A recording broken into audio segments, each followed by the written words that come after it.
নমস্কার বন্ধুরা, আমি অভিষেক। আপনারা দেখছেন electronics engineering academy. Previous year question সিরিজের পার্ট 3তে আপনাকে আমন্ত্রণ জানাই। যারা এখনও পার্ট 1 এবং পার্ট 2 দেখেননি তারা অবশ্যই দেখে নিন।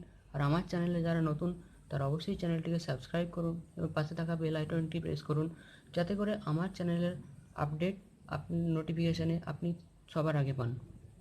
চলে যাব ফার্স্ট কোশ্চেন। যেমনটা আমরা কোশ্চেনে দেখতে পাচ্ছি যে entity declaration in VHDL code describes. এখানে ভিএইচডিএল থেকে কোশ্চেনটা রয়েছে। অ্যাকচুয়ালি জেনে নেব ভিএইচডিএলটা কি। ভিএইচডিএলটা হচ্ছে ভিএইচএসআইসি হার্ডওয়্যার ডেসক্রিপশন ল্যাঙ্গুয়েজ। তো এটা একটা ল্যাঙ্গুয়েজ যেটা কিনা আমাদের যে ফিজিক্যাল একটা এটা বিভিন্ন লজিক সার্কিটের ফিজিক্যাল ডেসক্রিপশন বা ফিজিক্যাল যে হার্ডওয়্যার থাকে তার মডেল বানাতে সাহায্য করে। তো যেহেতু এটা একটা ল্যাঙ্গুয়েজ, তার এখানে দুটো পার্ট রয়েছে, এন্টিটি ডিক্লারেশন এবং আর্কিটেকচার ডিক্লারেশন। এন্টিটি ডিক্লারেশনটা যে কন্ট্রোল করে সেটা হচ্ছে এক্সটার্নাল ভিউ বা এক্সটার্নাল ইন্টারফেস, এবং এই আর্কিটেকচার ডেসক্রিপশন যেটা সেটা ইন্টারনাল যে যা কিছু আছে সেগুলোকে ডিসক্রাইব করে।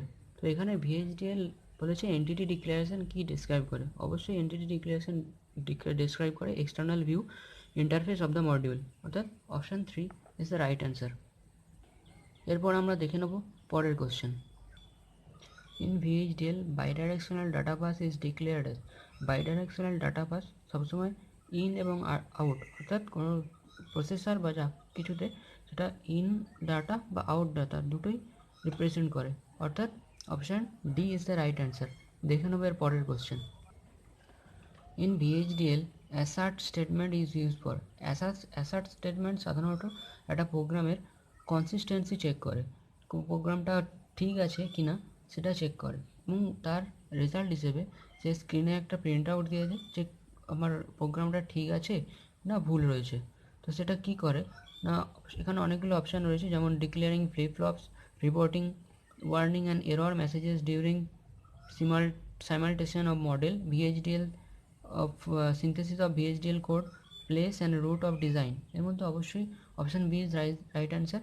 Reporting warning and error messages during simultaneous stimulation of model, এটা রাইট অ্যান্সার। দেখে নেব পরের কোশ্চেন।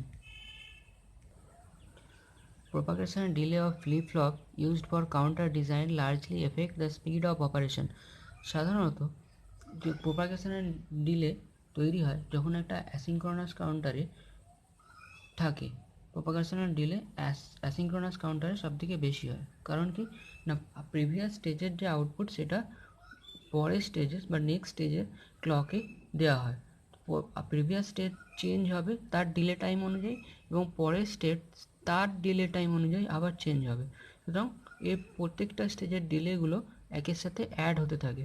সুতরাং এই স্টেজের অবশ্যই এই ধরনের অ্যাসিঙ্ক্রোনাস কাউন্টারের স্পিডটা প্রোপাগেশন ডিলের জন্য অনেক কম হয়।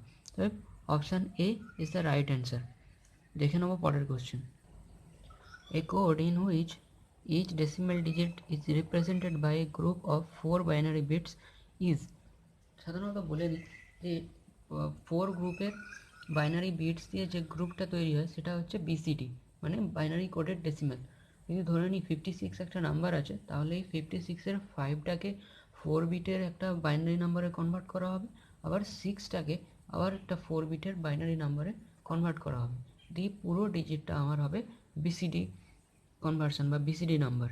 সেই অনুযায়ী গ্রে কোড হচ্ছে একটা, গ্রে কোডকে ইউনিট ডিস্টেন্স কোড বলা হয় বা রিফ্লেকটিভ কোড বলা হয়। সেটা ইউজ করা হয় ইন আউট এসব ডিভাইসে, বা ইনপুট ডিভাইস আউটপুট ডিভাইস এসবে ইউজ করা হয়। ইনপুট ডিভাইসেই বেশি ইউজ করা হয়।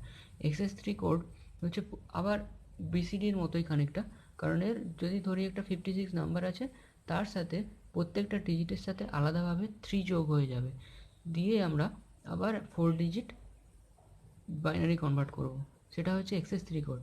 আর ASCII হচ্ছে যে কোনো নাম্বারকে কম্পিউটার যখন একটা কম্পিউটার বা কম্পিউটিং ডিভাইস যখন অ্যাকসেপ্ট করে, সেটা অবশ্যই 0 and 1 ফর্মে, সেটা আলফা নিউমেরিক কোড হতে পারে বা যা কিছু আলফা নিউমেরিক নাম্বার হতে পারে, বা এরকম যা কিছু হতে পারে। যেমন এরও একটা কনভার্সন আছে যেটাকে 0-1-এ কনভার্ট করে কম্পিউটারে পাঠানো হয়। এটা তৈরি অ্যাসকি কোডের ফুল ফর্ম হচ্ছে American standard code for information interchange. তো থ্রু আউট দ্য ওয়ার্ল্ডের জন্যে এই কোডটা সেম হবে। সুতরাং আমাদের অ্যান্সার হবে option b. Option B is the right answer. অতএব এখন আমরা পরের কোশ্চেনটা দেখে নেব। A memory with 8-bit data bus and 8-bit address bus can be stored a maximum of, অতএব এখানে আমরা যেটা করব সেটা হবে 2^8 ইন্টু 8 বিট। অর্থাৎ 2^8 মানে 256 এবং 8 বিটকে আমরা 1 বাইট হিসেবে ধরি, মানে 256 বাইট হবে এটার অ্যান্সার। অতএব 8 বিট ডাটা বাস এবং 8 বিট অ্যাড্রেস বাস দিয়ে 256 বাইটের আমরা একটা মেমোরি ও স্টোর করতে পারবে। ম্যাক্সিমাম মেমোরি 256 বাইটের মেমোরি স্টোর করতে পারবে। তাহলে আমরা পরের কোশ্চেন দেখে নেব। এখানে অ্যান্সার হবে 256 byte. A maximum number of binary bits required to represent a digit of octal number, একটা অক্টাল নাম্বারের বিটকে বাইনারি বিট থেকে আমরা যখন অক্টাল কনভার্ট করি এটা 3টে বিটের গ্রুপ বানাই। তো ম্যাক্সিমাম নাম্বার অফ বিট সেটা হচ্ছে 3, যেটা required to represent a digit of octal number. একটা অক্টাল বাইনারি নাম্বারকে অক্টালে কনভার্ট করতে গেলে আমাদের 3 বিটের একটা গ্রুপ বানাতে হয়। অতএব option A is the right answer. In which of the following gates the output is high if and only if all inputs are high? এখানে বলে রাখি ফার্স্ট যে অপশানটা রয়েছে হচ্ছে, এখানে কোশ্চেনটা বলা হয়েছে যে আউটপুট হাই হবে তখন ইনপুটস হাই, দুটো ইনপুটস হাই থাকবে তবেই আমার আউটপুট হাই থাকবে। নট গেটে কী হয় না, যখন লো থাকবে মানে 0 থাকবে তখন আউটপুটে আমি 1 পাবো, অর্থাৎ ইনপুট যখন লো থাকবে তখন আউটপুট হাই পাবো। জর গেটে ডিফারেন্স অফ ইনপুট 0 1 বা 1 0 যখন হবে তখনও 1 দেবে। অর গেটে অবশ্যই যে কোনো একটা ইনপুট যদি 1 হয়ে যায় তখন আমি আউটপুটে 1 পাবো। আর অ্যান্ড গেটের ক্ষেত্রে কী হয়, যে কোনো একটা যদি 0 হয়ে যায় তাহলে বাকিটা 0 হয়ে যাবে। শুধুমাত্র দুটো ইনপুট যদি 1 হয় তবে আউটপুট হাই থাকবে। অতএব যেখানে কোশ্চেনটা বলেছে যে আউটপুট হাই হবে যখন দুটো ইনপুট হাই, একমাত্র কেস সেটা হচ্ছে অ্যান্ড গেটের ক্ষেত্রে। অতএব option D is the right answer. পরের কোশ্চেনটা দেখে নেব। Primary function of multiplexer, actually multiplexing মানে হচ্ছে মেনি ইন্টু ওয়ান, অর্থাৎ অনেকগুলো সিগন্যালকে আমি একটা ওভার দ্য ওয়ান চ্যানেলের মধ্যে যখন পাঠাবো সেটা হবে মাল্টিপ্লেক্সিং। মাল্টিপ্লেক্সিং দু ধরনের হয়, টাইম ডিভিশন মাল্টিপ্লেক্সিং বা ফ্রিকোয়েন্সি ডিভিশন মাল্টিপ্লেক্সিং। যে রকমেরই মাল্টিপ্লেক্সিং হোক না কেন সেটা অবশ্যই অনেকগুলো সিগন্যালকে একসাথে over the one channel allow করবে, অর্থাৎ একটা চ্যানেলের মধ্যে দিয়ে অনেক চ্যানেল একটা চ্যানেলের মধ্যে দিয়ে অনেক স্টেশন বা অনেক সিগন্যাল একসাথে পাস করতে পারবে। অতএব এখানে option D, to allow a number of signal to make use of single communication channel.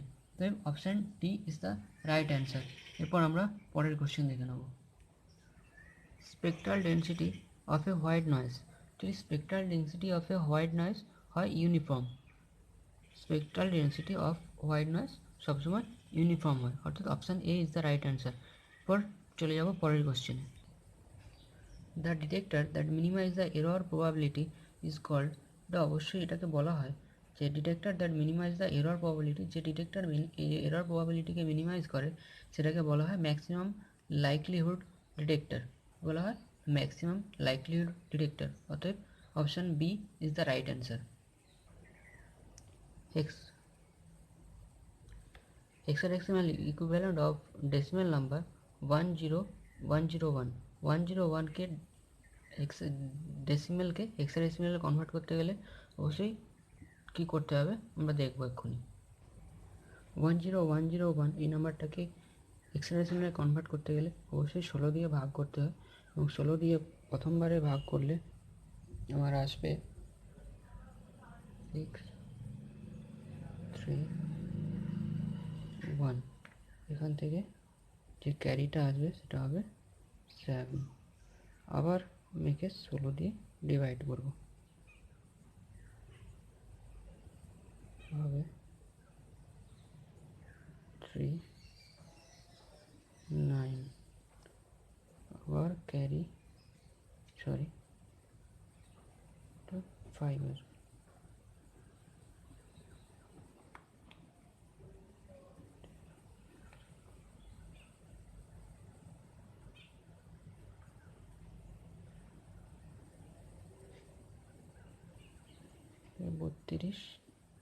7 ভাগ করা যায় না 2 কে 0। এবার আমরা জানি নিচে থেকে উপরে নাম্বারগুলোকে লিখে নিতে হয়।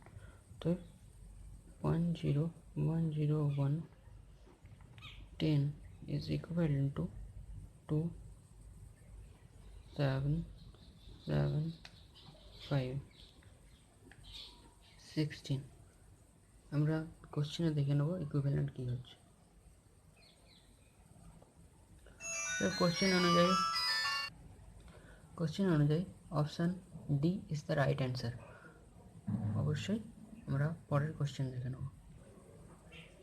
Medium which reflects high frequency audio wave back to আর্থ।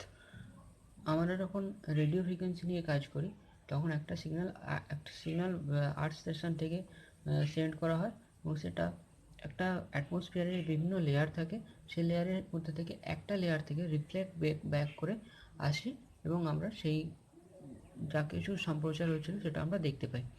এখানে সেই লেয়ারটা হচ্ছে আয়নোস্ফিয়ার থেকে রেডিও ওয়েভ ব্যাক টু আর্থে চলে আসে। অর্থাৎ এখানে option A is the right answer. আমরা পরের কোশ্চেন দেখে নেব। In an ethernet network which device is use to forward the packet based on IP address. একটা ডিভাইস থাকে যেটা কোনো একটা প্যাকেটকে তার আইপি অ্যাড্রেস অনুযায়ী সেন্ড করে বা ফরওয়ার্ড করে, সেটা হচ্ছে রুটারের কাছে কোনো একটা প্যাকেট যখন যায় সে তার আইপি অ্যাড্রেস অনুযায়ী সেগুলোকে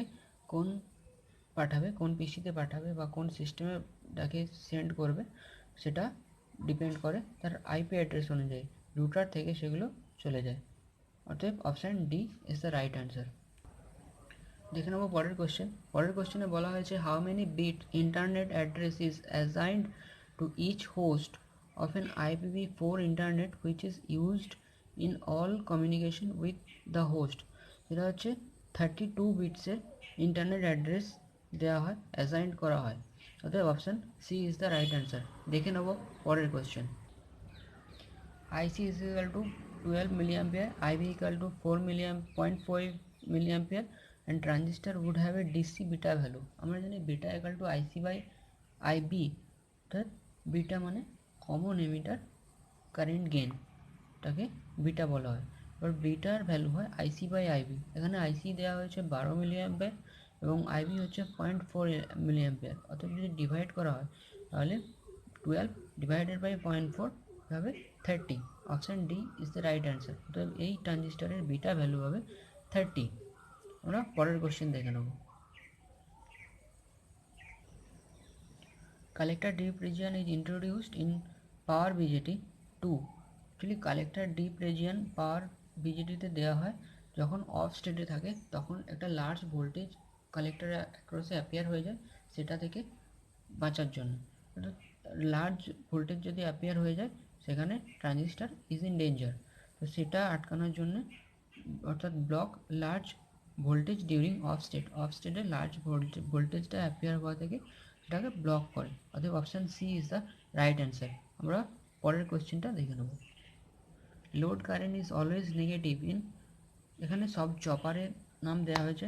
আমরা জানি যে টাইপ বি চপারের ক্ষেত্রে লোড কারেন্টটা অলওয়েজ নেগেটিভ হয়। তো অপশান সি রাইট অ্যান্সার। চলে যাবো পরের কোশ্চেনে। Logical expression a plus B into a plus c is equal to, এটা অ্যাকচুয়ালি একটা ডিস্ট্রিবিউটিভ মেথড যেটা রয়েছে বুলিয়ান অ্যালজেব্রা, তার এক্সপানশন একটা। এটা হয় a plus B C is equal to লেখা যায় a plus B into a plus C. অর্থাৎ option B is the right answer. চলে যাবো পরের question. If a 24 MHz oscillator is used in 8051 microcontroller, the time for timer to make one increment, একটা increment জন্য কত সময় লাগে। এখানে ফ্রিকোয়েন্সি বলা হয়েছে 20 MHz, অর্থাৎ টি ইকাল টু 1/f। এটা করলে 0.5 মাইক্রোসেকেন্ডের কাছাকাছি এটা আসে। অতএব option c is the right answer. আমরা দেখে নেব পরের question. In 8085 microcontroller, which of the following statement is true? এখানে বলা হয়েছে যে stack pointer direct address in 80H and it is only bit addressable. Now option D তে বলা আছে stack pointer direct address is 81H and it is only byte addressable. অতএব option D is the right answer. চলে যাবো পরের question. Bit B3 ISCON register of 8051 microcontroller indicates, এটা indicate করে B3টা indicate করে ট্রান্সমিটেড নাইনথ বিটটা ট্রান্সমিটেড হবে, সেটা represent করে B3 ISCON register of 5-bit microcontroller. Option c is the right answer. দেখে নেবো পরের question. A processor in c is option a directive to compile to perform things before the actual compilation process start. অতএব এটাই হয় আমাদের C প্রোগ্রামিংয়ে, এটা অবশ্যই option A is the right answer. The break statement in C program is used to exit from C programming এ break স্টেটমেন্টটা use করা হয় ওটা ফর যে লুপ সেটা থেকে এক্সিট করার জন্য, তাই option b is the right answer. In C programming, if an integer is to be entered through the keyboard, which function would be used? এটা অবশ্যই scanf. অতএব option D is the right answer. নমস্কার বন্ধুরা, এখানেই আমার previous year question ডিসকাশনের part 3টা শেষ হলো এবং আবার দেখা হবে অন্য কোনো ভিডিওতে। ততক্ষণের জন্য দেখতে থাকুন ইঞ্জিনিয়ারিং ইলেকট্রনিক্স একাডেমি।